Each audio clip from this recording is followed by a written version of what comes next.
আমি আজকে আপনাদের সামনে নতুন ধরনের একটা ভিডিও নিয়ে চলে এলাম। ভিডিওটা আপনাদের সবার খুব ভালো লাগবে। দেখতেই পাচ্ছেন সমুদ্র, আর ওটা যেটা দাঁড়িয়ে আছে ট্রলার, মাছ ধরা ট্রলার।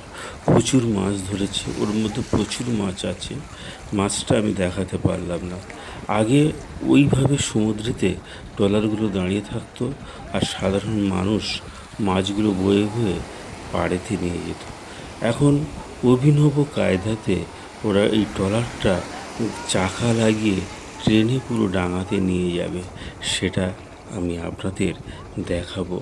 আশা করি আপনারা সবাই খুব ভালো আছেন, আমিও ভালো আছি। সমুদ্র মাছ ধরা ট্রলার হলো বিশেষ ধরনের নৌকো, যা গভীর সমুদ্রের মাঝে ধরার জন্য মাছ ধরার জন্য ব্যবহৃত হয়, এবং এতে অনেক জেলে কাজ করেন।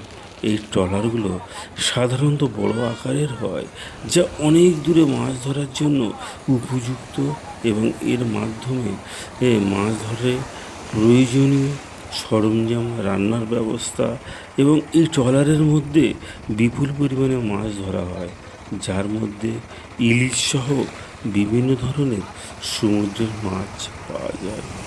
গভীর সমুদ্রে মাছ ধরার জন্য এই ট্রলারগুলো বড় এবং শক্তিশালী হয়। যাই হোক, দেখতেই পাচ্ছেন কি সুন্দর চাকা লাগিয়ে ট্রলারটা টেনে নিয়ে যাচ্ছে ট্রাক্টরের মাধ্যমে, এবং এটা পুরো ডাঙাতে নিয়ে যাবে।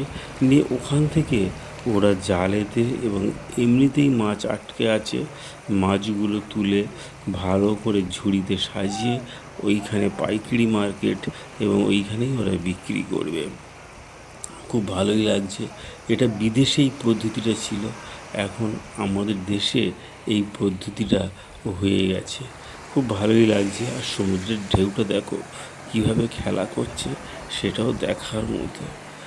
ট্রলারগুলোতে মাছ ধরার জন্য জাল এবং অনেক কিছুই থাকে, প্রয়োজনীয় সরঞ্জাম সব কিছুই থাকে। একটা ট্রলারের অনেক জেলে একসঙ্গে কাজ করে, যারা মাছ ধরা থেকে শুরু করে মাছ বাছায় এবং বাজারে পাঠানোর ব্যবস্থা করেন।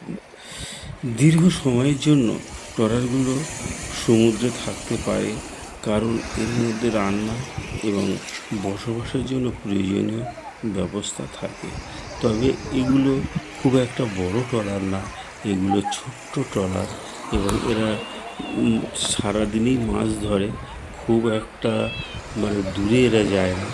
এরা ধরুন বিকেলবেলা নামে। এদের সাথে কথা বলে জিজ্ঞাসা করেছি, এরা বিকালবেলায় নামে এবং সকালবেলার দিকেই ফেরে। আশা করি ভিডিওটা সবার খুব ভালো লাগবে।